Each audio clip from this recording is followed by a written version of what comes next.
Hi and welcome to Let's Start Playing. My name is Henry and today I'm going to be teaching you how to play Beyond the Sun. Beyond the Sun is a game for 2 to 4 players, and in Beyond the Sun players will be researching technologies and getting access to new actions and abilities from these technologies, also interacting with this exploration board with their ships, flying around to planets and controlling and colonizing these planets. A game of Beyond the Sun will end when 4 achievements have been achieved on these achievements listed down here. In Beyond the Sun, 2 of these achievements will always be the same and 2 will be drawn from a deck. 2 that are always the same are Transcendence, which will give the first player to achieve this 4 victory points, second player 3, third player 2, and so on. And this is to research a level 4 technology, which is this one at the end. The other way you can achieve these achievements is to colonize 4 systems. Again, first player getting more points than the others. In the colonized systems, each planet will have a colonization value, which you'll need to have ships equal to or above on a planet, and then use the colonize action to colonize these planets, taking them off the board and putting them in front of your player mat. Planets will then get replaced. We also here have 2 random achievement cards. This one says have 7 or more action spaces on your level 2 and level 3 technologies. Action spaces are this symbol, like this little greyed square. This is where you can place your action piece on the board. So you need to have a total of 7 of those across your level 2 technologies, which is this column, and level 3 technologies, which is this column.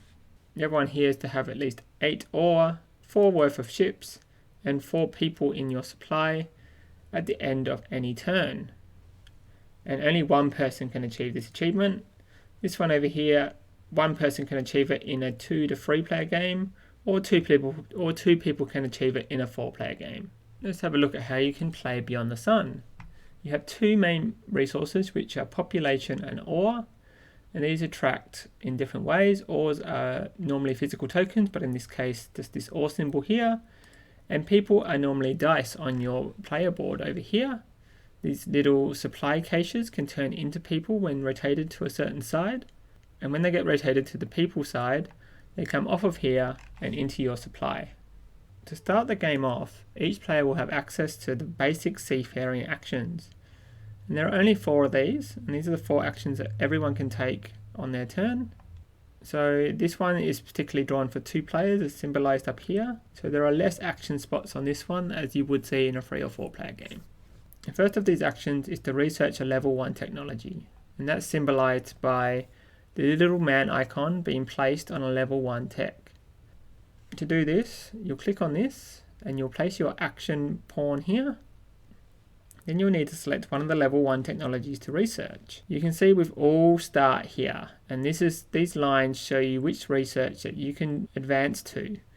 So in the case of level 1 technologies, I can research all of these because I have lines connecting to all of these spots. In order to research a level 1 technology, I need to put one of my population into this spot permanently for the rest of the game.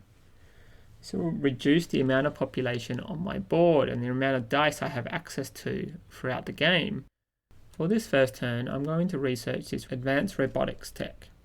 Let's have a look at the 4 starting technologies and what they do. This advanced robotics technology lets me automate 1 mining disk and generate me 1 ore immediately. This is the only thing this technology will do, give you these immediate actions. There are no ongoing benefits of researching this. But if I was to research this, to automate 1 mining technology, what I would do is take this disk here from my board and place it up along this line here. These are spots where these disks can be moved to when they are automated, and you'll start to earn victory points based on how many you automate, earning 1 for each of the disks you automate along here, and 2 for this last one, then 1 additional point for every disk you automate past that. Why you want to do this is these disks affects the amount of population and ore you gain at the end of your turn. At the start of the game, our board will let us either generate 1 population from this column A here, as long as I have dice in column A. Or at the end of my turn, I could generate 1 ore based on what's printed here. For every 2 disks we remove from here, I will get access to unlock more people or ore every turn.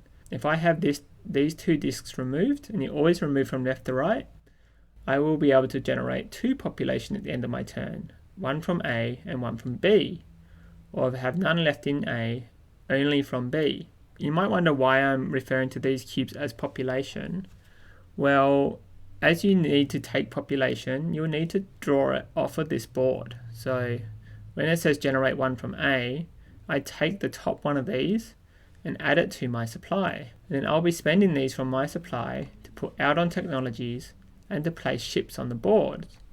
As these are 6-sided dice, the 6 faces are, one is this supply symbol, one is this person symbol, and the other 4 sides are ships ranked from 1 to 4.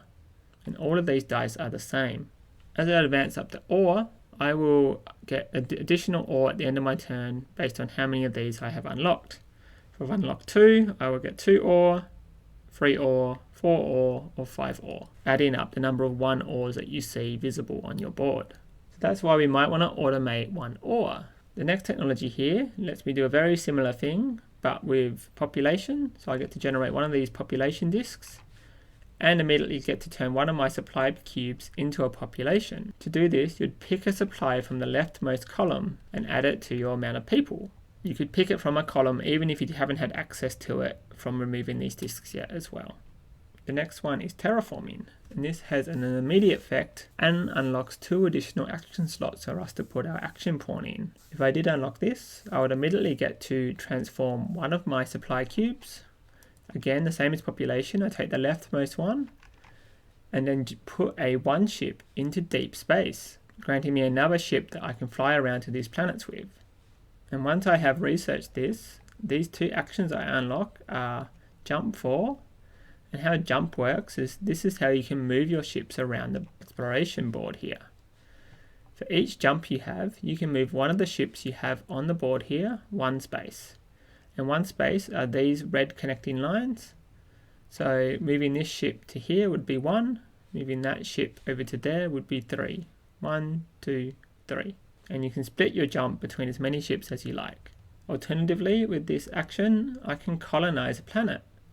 The cost of colonizing would cost me 3 ore, plus removing 1 population. So I would have to remove one of my population and add it back to my board as a supply.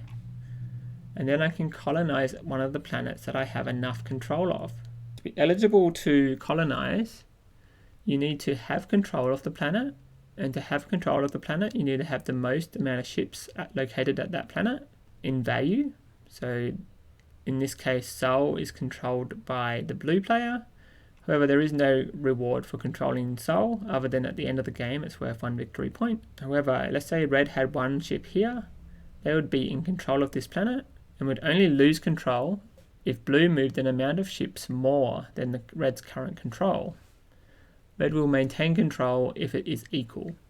And to mark that you have control of the planet, you get to place one of your discs either from the mining row or, in this case, the population row on this planet card. Different planets let you place different discs, either population or mining, or your choice of either, but not both. Once you have control of a planet, you may be eligible to colonize a planet by using this action. To colonize a planet, you need to select an amount of ships equal to the value of the colonization amount, which is this number here.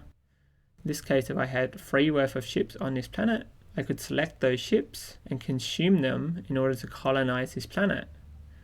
When I colonize, I get to place this planet in front of me, adding an additional discs of one of the types printed on the card, either population or mining in this case, onto that card and put it under my player board. I also get to take the colonization action at the bottom of this board. In this case, during regular production phase this turn, you may do all 3 productions: production of people, production of ore, and trades, which I'll explain later. It is also worth 5 victory points as marked here. Some other things you need to know about colonization is some of these planets will be marked A and some will be marked B. These may be referenced on cards or planets for bonus victory points or other effects. Also, some planets will have an effect for the player who controls it. As you can see, under the planet here, on the little helpful pop-up, you can see control, optional, And when I take control of this planet, I may spend 2 ore in order to research another level 1 technology immediately. Also, you have these shipyard systems out on the board. These are planets that you can control, and you can't colonize these planets. But if you do have control of this, you can spawn any new ships that you create out onto this planet, instead of sending it out to Sol. In a 2-player game, there are only 2 planets like this, but in a 3 or 4 player game, you have 2 additional shipyard systems on the left and right, and 1 additional colony planet down here.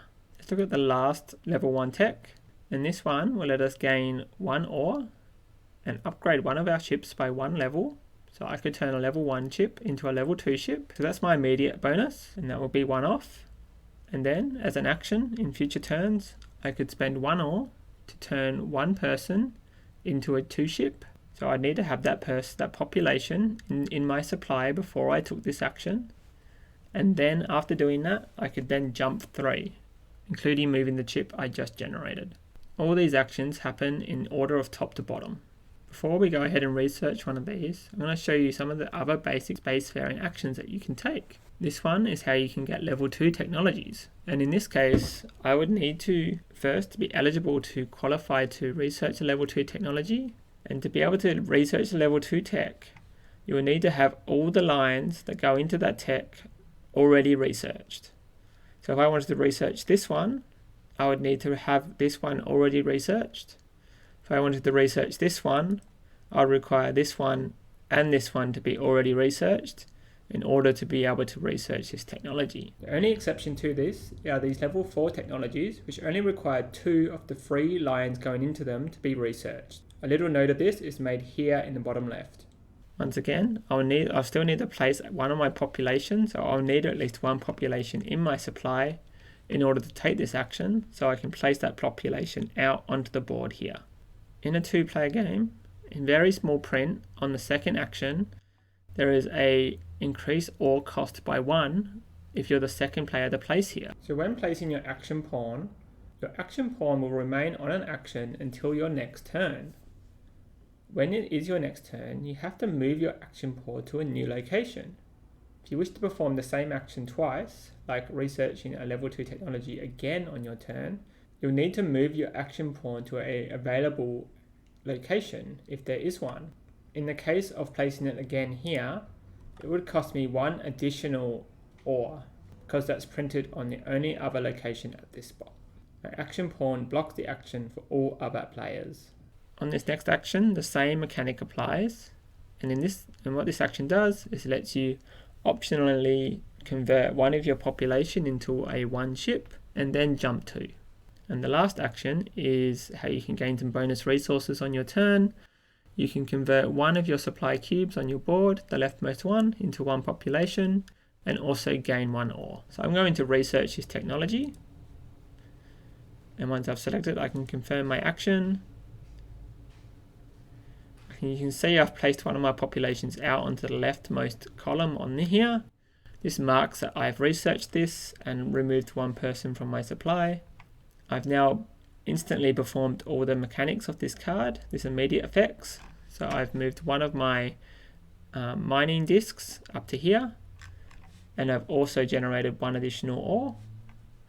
And now I move into the production phase. And in the production phase, I get to choose the 3 different options. 1, produce ore equal to this amount. 2, gain population. Or 3, do a resource trade. You won't do this very often. However, these are the conversions that you can do. You can either spend 3 ore to convert 1 supply into 1 person. You can do this as many times as you like. Alternatively, you could spend 1 ore to turn one of your ships out on the board here back into a person. You can also destroy 1 population and turn it into 1 ore. All of these you can do as many times as you like. However, I'm going to generate 1 population this turn, and you will see I will take the topmost population cube and turn it into a person. Now, when you research a level 2 technology with this action, I'm going to select this one because it's the only one I'm eligible for, as I have control of this one. After we research and hit confirm, we'll have an event pop up. These events take place every time the first person researches a technology on the board. The events normally benefit the player who, giving them either some bonus resources or the choice of where this action goes. In the case of this event, I get to tuck this card under an uncolonized system card. Factions must pay 1 ore for each of their ships to end their jump here. That system is worth an additional 1 victory point if colonized. Take this card along with the system card to indicate this. So I need to select one of these systems for this to go on. Let's select this one and confirm. And you will see there's a reminder for all the players here that it costs 1 to stop here and it's worth 1 more victory point. We have a choice when we get to one of these of one of 2 technologies. Both of these technologies are going to have the blue symbol printed on it, and that's because I've come from a blue technology. So I now need to choose one of these technologies to take. This multi-colony card will let me spend 2 ore in order to get a level 3 technology, which is very cheap, but I have to skip my regular production phase this turn unless I have 2 or more colonized systems. Alternatively, I can get this Psychonics research, which will let me automate one of my population disks and let me research level 3 technologies by spending 2 ore, discarding 1 person, and then sending 1 person out onto a level 3 technology. That should give you enough to go on out on the board here. I'll let you know that there are some victory points printed here on the board indicating how many victory points these technologies are worth.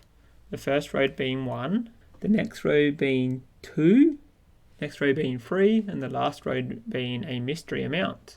The reason why the last row is a mystery amount is because the victory points will be printed on the technology that you research. To go a bit more on about what I was talking about before in regards to my blue technology, which is indicated by this blue arrow here, influencing this technology. So the influence always comes from this pointed arrow here. So this next one, I will also draw 2 technologies that are potentially blue, or it could be blue and another color, like this one is blue and yellow. If you ever research a technology, let's say this level 2 one, and it has both a blue and a green arrow pointing into it, you get to choose whether you want to generate a blue technology or a green technology before you get your choice of 2 technologies come out. Some of these event cards, when they are revealed, will unlock new action spaces down here.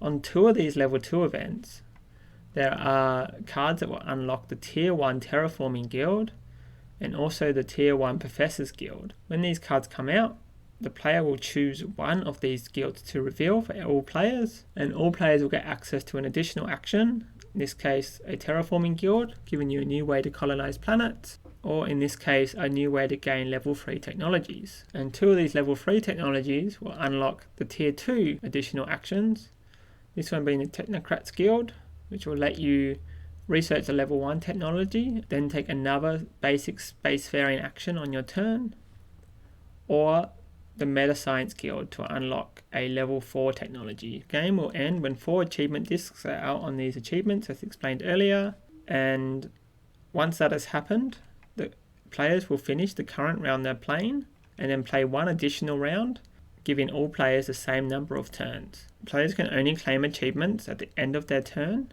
and the most achievements that they can claim at the end of their turn is 1. Once the final round is complete, we then move on to scoring.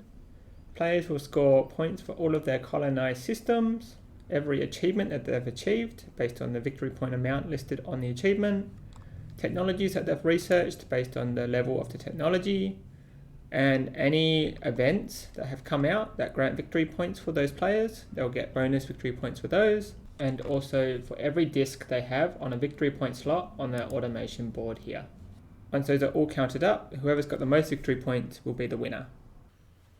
And that's everything you need to know to play Beyond the Sun. Please like and subscribe to Let's Start Playing if you enjoyed this video. It will encourage me to keep making more videos like this. And good luck playing Beyond the Sun. Thanks for watching.